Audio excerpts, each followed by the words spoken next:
Myles Garrett, with 33 tackles for loss, was good enough for second all-time in NFL histories for tackles for loss in a season. And Max Crosby, with 28, was good enough to tie for fifth all-time in NFL history.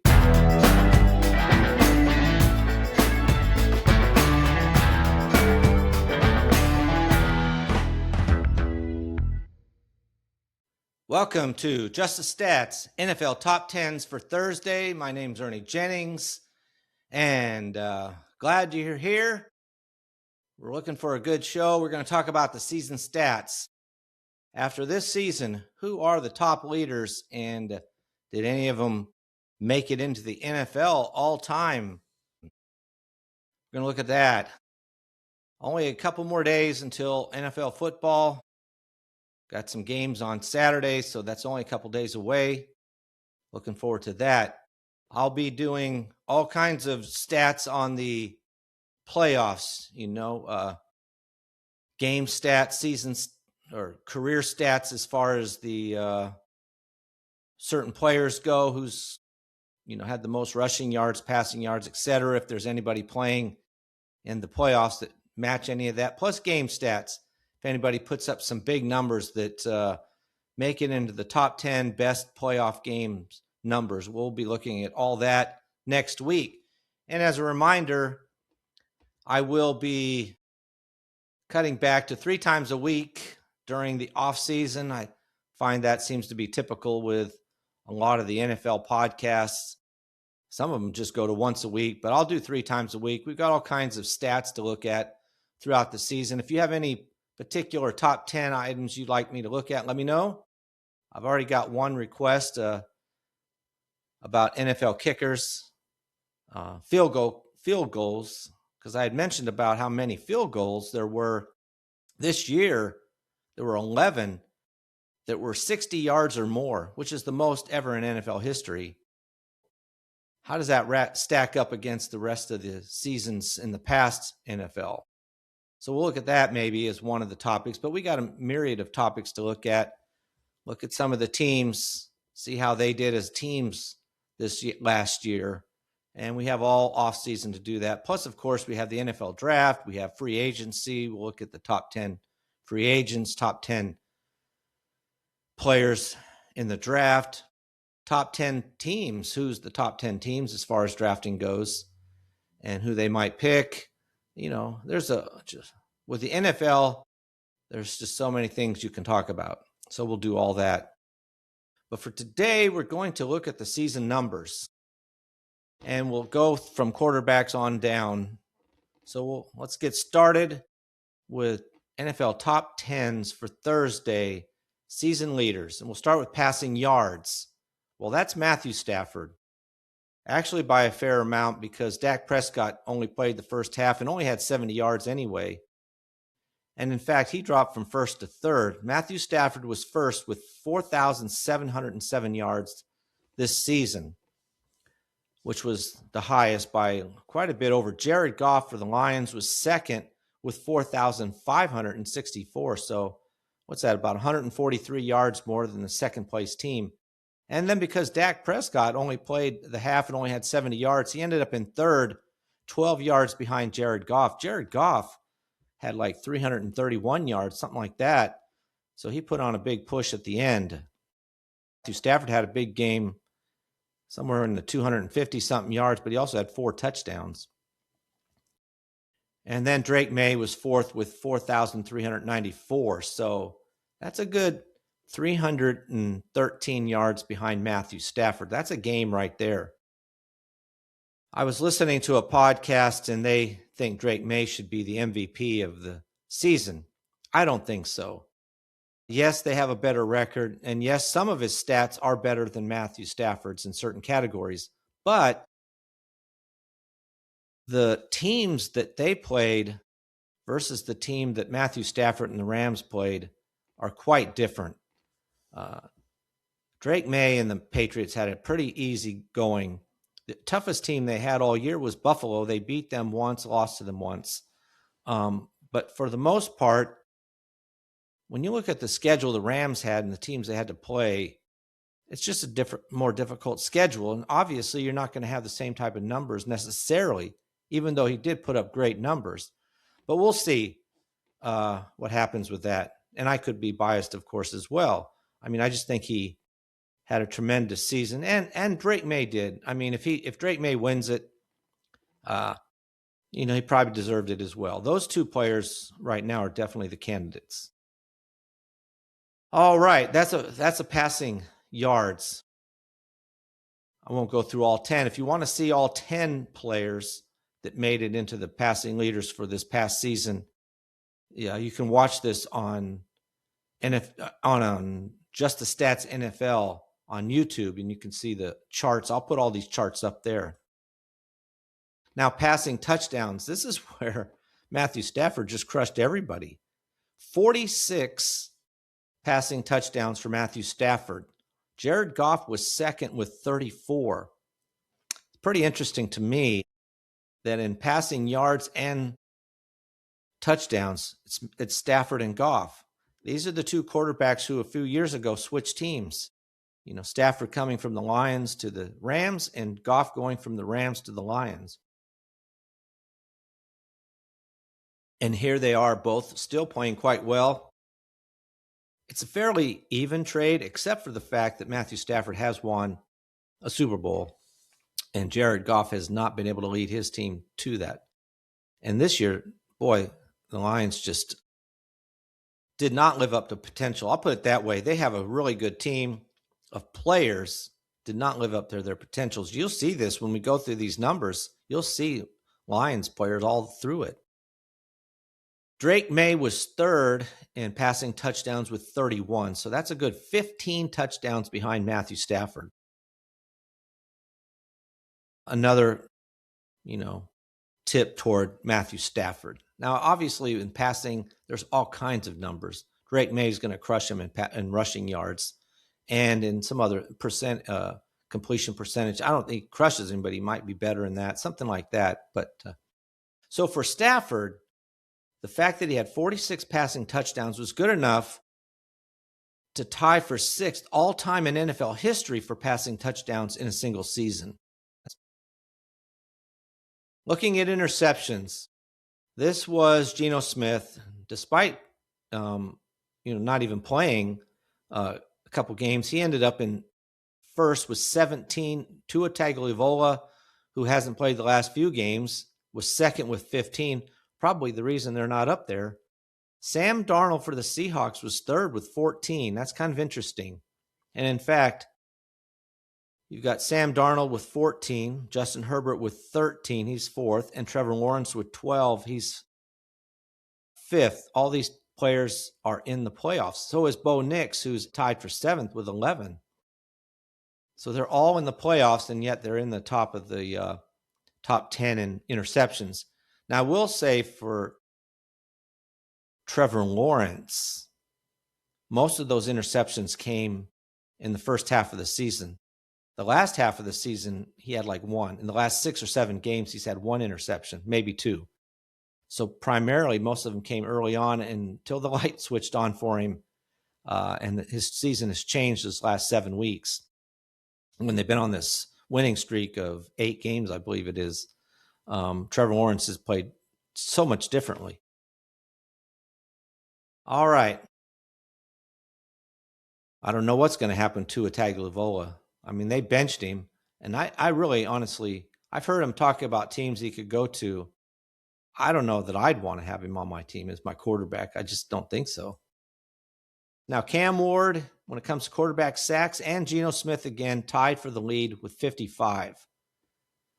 It's kind of deceiving in a way. Justin Herbert was third with 54. They're the only 3 players over 50, in fact. But Cam Ward, I mean, he was up to in the 40s 2/3 of the way through the season. And yet in the last half of the season, or the last third of the season, his numbers dropped way off. He was getting sacked instead of 4 to 7, 8 times a game. He was getting sacked once or twice a game, and some games none.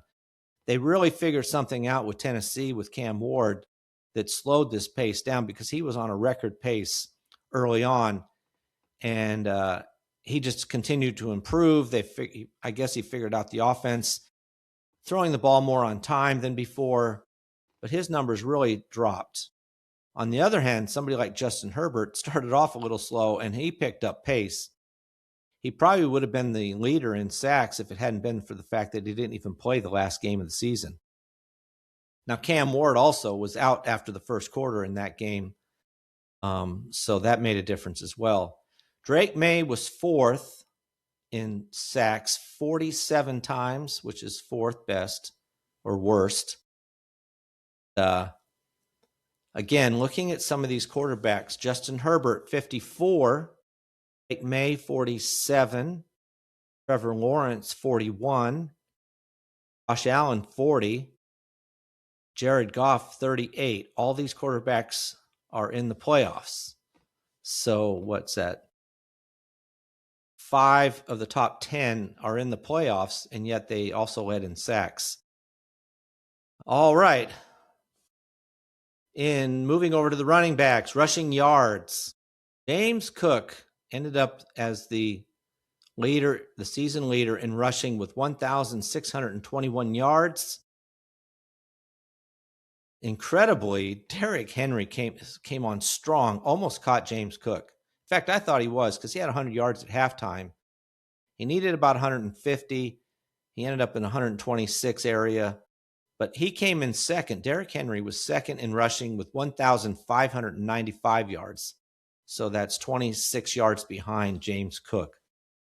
And then Jonathan Taylor, who did not have a good game, was third with 1,585. Those top three, they were the top three, and by over 100 yards over fourth place, Bijan Robinson.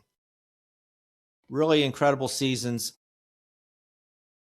Jonathan Taylor and James Cook, for the longest time, and were averaging 100 yards a game.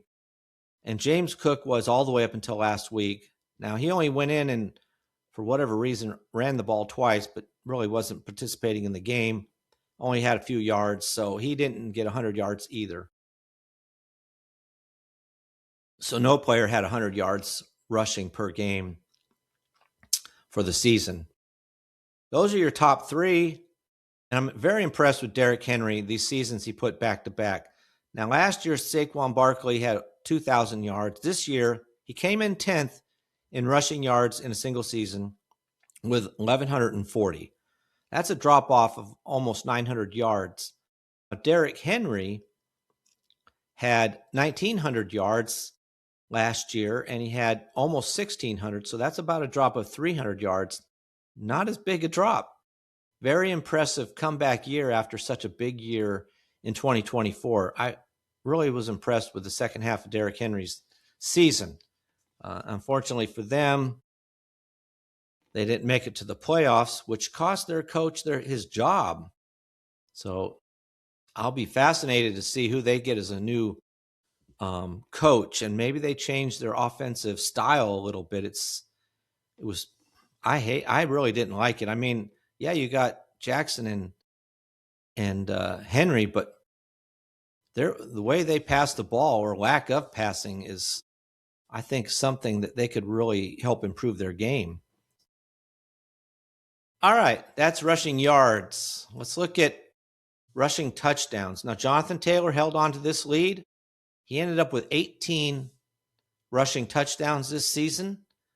Derrick Henry back up there again. He had 16 last year, another 16 this year. 16 was good enough to tie for the lead last year with Cook and I think it was Gibbs. And both of those players did pretty well this year as well. Gibbs had 13 touchdowns. Cook had 12. Now on this list, you have Josh Allen with 14. He was third. And you have James Cook with 12. So you got two Bills on this list. You know, that's a total of 26 rushing touchdowns by those two players alone. Something that definitely is going to be could be a factor in the playoffs. Now, Derrick Henry, he's just been moving up the list all time in the NFL in career touchdowns. We'll talk about that another time. But as far as the season goes, Jonathan Taylor with 18 rushing touchdowns, That's good enough to tie him for 6th all-time in NFL history for most rushing touchdowns in a season with 18. So though his season was disappointing in the last third of the season, he did have a really good season. And honestly, part of, a couple reasons. One, the Colts' schedule really got more difficult in the last third of their season. Plus, Daniel Jones went out. That hurt them, bringing in Phillip Rivers and having the backup quarterback, that rookie. I mean, they gave it their all, but it's not good enough. And just put a lot of pressure on Jonathan Taylor, and defenses focused more on him, made it more difficult. And like I said, the last third of their season was difficult, more difficult than it had been in the early season. They played the Jaguars twice. The Jaguars were, for the season, the number one defense against the rush. So there's one of the reasons. Jonathan Taylor never had more than 70 yards against the Jaguars, and that was even one of the better games that he had, in fact. All right, let's look at rushing yards by quarterback. Now, this is Josh Allen. Josh Allen had 579 yards rushing. Justin Herbert was second with 498, and Jackson Dart was third with 487. And I've said this many times, I have no doubt that Jackson Dart, if he'd have played the entire season, or most of it, in fact, if they hadn't put Wilson in and just put Dart in right away, this would have been a record that Jackson Dart would have had. He ended up third with 487. Drake May was fourth with 450. Now, on this list, you got Josh Allen, like I said, Justin Herbert, Drake May, Jalen Hurts, Caleb Williams, and Trevor Lawrence, all in the top 10, and they're all in the playoffs. That's 1, 2, 3, 4, 5. 6 of the top 10 quarterbacks in rushing yards are in the playoffs.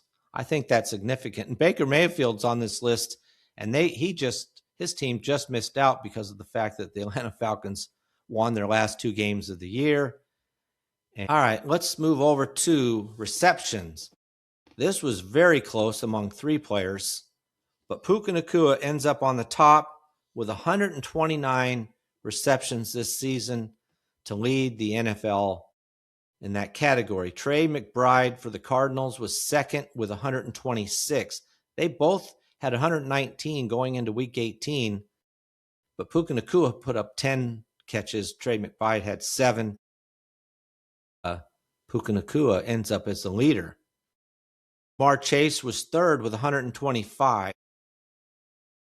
Now, he could have won if he'd have played another game, but so Puka Nacua missed a game as well, and he still had 129. Jackson Smith-Njigba was third with 119. There were 7 players, which is not as many as last year, I don't think. 7 players that had 100 or more receptions this year. Really, that seems a lower number, even though the high yardage of a couple of them was higher than people last year. Now in receptions, with 129 by Puka Nacua, that's good enough to tie for 7th all-time in NFL history for most receptions in a single season. So good for him. Really an excellent season between him and Stafford. And this is always the way it works. If a quarterback's throwing a bunch of touchdowns or a bunch of yards, as Stafford did, he had over 4,700 yards. Of course, Puka Nacua is going to get a lot of those catches. And he makes some incredible catches too. Now, looking at receiving yards, Jackson Smith-Njigba was able to hold off Puka Nacua, who kept gaining on him. But Smith-Njigba had such a big lead early on, Puka Nacua never really was able to catch him. But both of them averaged over 100 yards receiving in a game. Jackson Smith-Njigba had 1,793 receiving yards to Puka Nacua's 1,715. They were both incredible. George Pickens was third with 1,429, so almost 300 yards behind Puka Nacua and almost 60 364 yards behind Jackson Smith-Njigba. That's a couple of games, 3 games, in fact, at pace-wise behind those two players. So kudos to Smith-Njigba and Nacua. Both really excellent receivers. Very kind of different to me. Nacua is not as fast. Really great route running. They're both great receivers. Smith-Njigba is a little faster and really can make some quite the moves. Puka Nacua is just a big guy too, man. He'll knock you over. Just a little bit different, but both very effective. Now, Smith-Njigba with that 1,793 yards, that's good enough to to be 8th all-time in the NFL and for a season in receiving yards. So kudos to him. Really a great season, and now they move on to the playoffs. So we'll see how he does in the playoffs. He could be a big key for the Seattle when they go into the playoffs. Let's take a look at receiving touchdowns for a season. Now, Davante Adams won this category with 14 receiving touchdowns. He had 14, though, after 14 weeks, and then he didn't play again, which is unfortunate. He really had a chance to make it in the NFL all-time receiving touchdowns for a single season. He was close, but the fact that he didn't play really hurt him. But he still ended up winning this category by quite a ways over Amon-Ra St. Brown for the Lions, Trey McBride for the Cardinals, and Dallas Goedert for the Eagles. All had 11. Those are tied for second. And as I said, Davante Adams had 14. Now, just to continue to show you how close Smith-Njigba and Nacua were, as I said, they were less than about 70 yards or so difference in receiving yards. And touchdowns, they tied. They both had the same amount of receiving touchdowns at 10.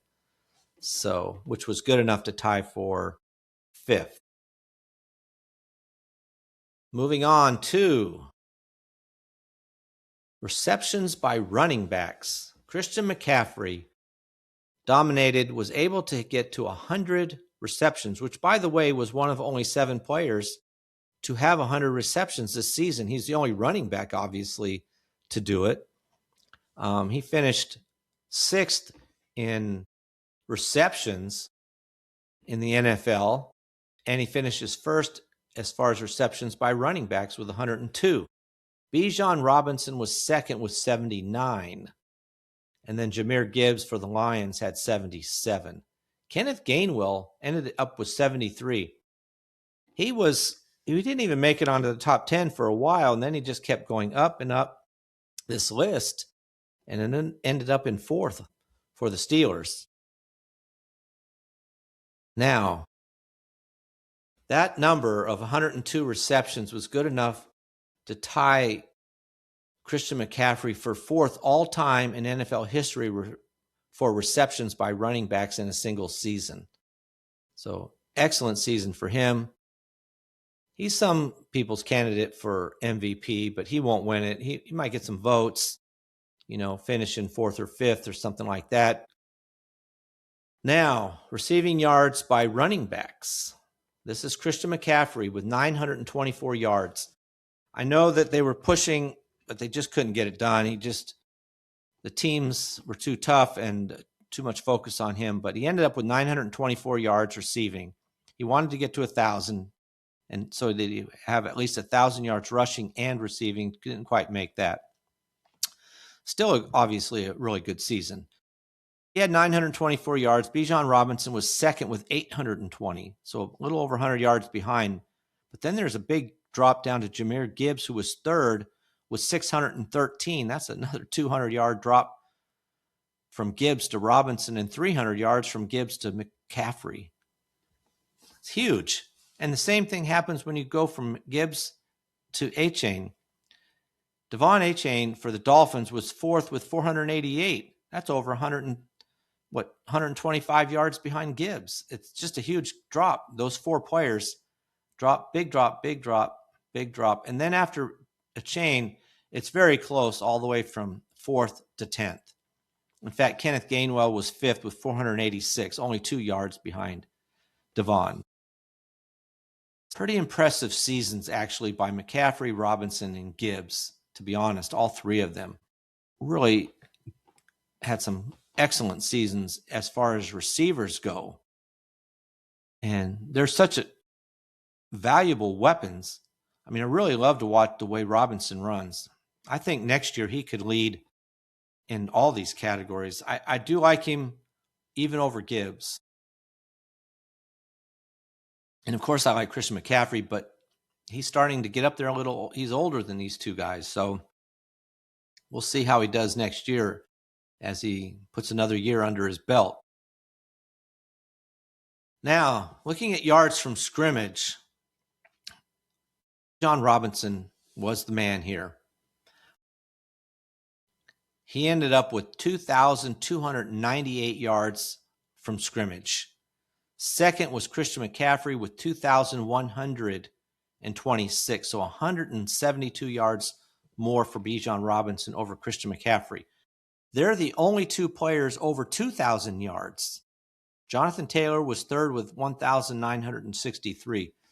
So those two players, Robinson and McCaffrey, really had impressive seasons. Now, Jonathan Taylor was up there for a while, but as I said, that last third of the year, his season just really dropped off. Looking down the list at number 7, Jackson Smith-Njigba with 1,829 yards. Now, obviously, all but 36 of those yards came from receiving. He did have 36 yards rushing. And again, I'm mentioning him. He was in 7th. Puka Nacua was in 8th with 1,820 yards. Only 9 yards separated Smith-Njigba and Nacua. Nacua had 105 yards rushing, which helped him gain a little bit more ground on Smith-Njigba. So they were so close in every category, whether it was yards, receptions, or yards from scrimmage. That's how good those two were and how comparable they were as far as numbers go this season. Another interesting number here, Puka Nacua, as I mentioned, was 8th with 1,820 yards. Kyron Williams was 10th for the Rams with 1,533. So you have two Rams in the top 10 for yards from scrimmage. So between the two of them, they combine for over 3,300 yards for the Rams. That's incredible. Kyron Williams had 281 yards receiving for his side and then 1,252 yards rushing to get to his number of 1,533. That's the only team. I mean, obviously, you don't normally see two players from the same team have that many yards from scrimmage. All right, let's move on to next category. This is longest field goals, and I talked about this at the beginning, but Cam Little set the NFL record with a 68-yard field goal, and that was indoors in New Orleans. And then last week, he had a 67-yard field goal, which is the second longest field goal in NFL history. He did that in Jacksonville, outdoors. Those are the top two. Chase McLaughlin was third he had a 65-yard field goal this year. Those were the top three. Brandon Aubrey had the fourth longest, which was 64, but he was also on this list 3 times. So Cam Little was on it twice. Aubrey was on this list 3 times. He had a 61-yarder, 63, and a 64. He's also kicked a 65-yard. I think that was last year. So he obviously, given the situations, it's worked out for Cam Little. Both of these field goals that he got were at the end of the first half and with really no option if he missed it for the other team. He made them, which was great, but you have to have a certain situation. He's not going to kick a 67-yard field goal if the game's really tight, and if he misses it, it gives the other team really good field advantage to come down and win, say, by a field goal. They probably don't kick that 67-yarder. So sometimes this is situational, because I do think somebody like Aubrey could kick a 68-yarder if he had the opportunity. Now, he did have a long kick, something like that, in the high 60s, and he missed it, though, at some point in this season. So you also got to make it. but 11 times somebody had a 60-yarder or longer this season. All right, moving to defense. Myles Garrett in tackles for loss led the NFL with 33. 33 tackles for loss. Max Crosby was second with 28, and he didn't even play the last game. He had 28. Then Brian Burns drops way down to him with 22. He was third with 22. Those are your top 3 players. Now, the Texans had Will Anderson in 5th, tied for 4th actually, with 20, and Daniel Hunter, who was tied for 8th with 15. So they had 2 players in the top 10 in tackles for loss. So between them, that's 35, which is very impressive as well. Now, looking at Max Crosby and Myles Garrett, their numbers were so good, in fact, that Myles Garrett with 33 tackles for loss was good enough for second all-time in NFL histories for tackles for loss in a season. And Max Crosby with 28 was good enough to tie for 5th all-time in NFL history for tackles for loss in a season. How impressive is that? Max Crosby could have he only needed one more to tie for second. So it's unfortunate he couldn't play that last game. But those 2 players were incredible this year. And to have 2 players make it to the top 10 all-time in NFL history in the same season is impressive for those 2 players. You know, Raiders did a good job of paying Max Crosby what he needed to be paid, because he is the star of their team on defense for sure. We'll see what happens to that team, because they fired their coach as well. Hopefully they get somebody in there that can present an offense that's not from 1962 and have just a better team all the way around. All right, last category, and obviously a huge one, and that's sacks. And everybody knows Myles Garrett set the NFL record for sacks. And obviously that was also going to be the number 1 leader in sacks for this season, with 23 sacks for Myles Garrett of the Cleveland Browns. Brian Burns was second with 16.5, so quite a bit of distance between Myles Garrett and Brian Burns. Daniel Hunter for the Texans was third with 15. Those were your top 3 players. Myles Garrett for the Browns with 23, and as I said, that number is good enough to be the number 1 sack artist in the NFL history for a single season. One other fact here with these sacks is, again, the Texans. This time, Daniel Hunter is at the top of this list. He had 15 sacks. Will Anderson Jr. had 12, so they combined for 27 sacks this year. That is a good defense, and they're going to be tough. Broncos, who led the NFL in sacks as a team, Nick Bonito was 5th with 14. He's the only one on this list. So they just spread the wealth around as far as sacks goes. That's kind of interesting. You don't have one person. You have Nick Bonito with 14, but then you must have a lot of players who have a decent amount of sacks to lead the NFL in sacks. Another team, the Atlanta Falcons, they set their own record. They had 55 plus sacks this year, which is a huge number. They don't have anybody in the top 10. So again, another team where they spread the wealth around as far as sacks goes. All right, that's a look at our season leaders. Really some impressive seasons this year in certain categories. And Myles Garrett tops it off, by setting an NFL record. It was really great to see him do it in that game. And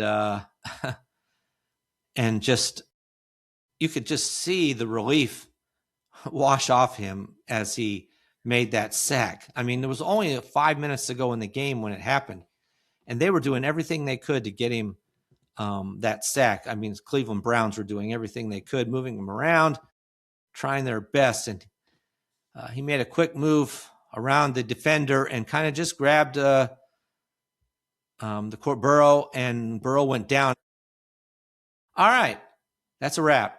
So please like and subscribe. You can find this podcast on Just the Stats NFL on YouTube.